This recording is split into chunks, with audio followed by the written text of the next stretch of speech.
Pitong Bayog, Mayantog Turtle Project. Part 12. Yan, magandang araw po. So, dito pa rin tayo sa taas.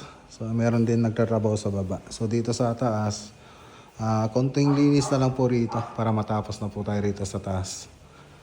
Yan. So, na-retouch naman na yung iba. So, meron pa namang konting retouch. So, walang katapos ang retouch. Yan. Yan ito yung kwarto. Tapos yung CR.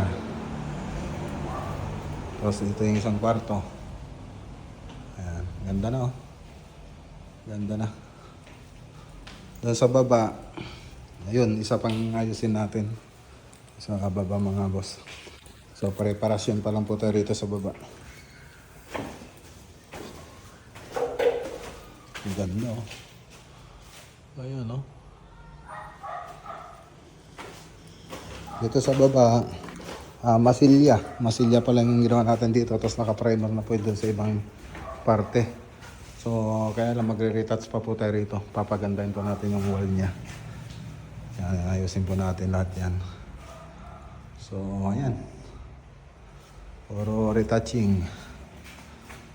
So, dito naman yung aluminum profile na lang hindi pa nilagay. Tapos yung pintura. So, bago natin lagay yung aluminum profile, pinturan po natin yan. Siyempre, bago magpintura, dapat ayos na yung preparasyon.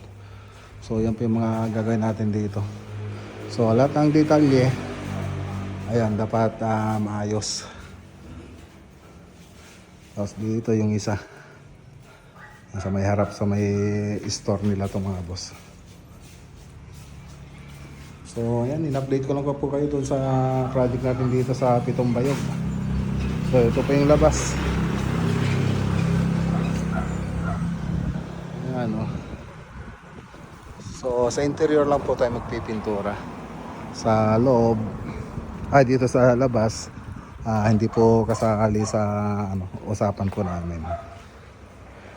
Okay, balik na lang ulit tayo rito sa susunod na araw. Magandang araw po sa lahat at God bless.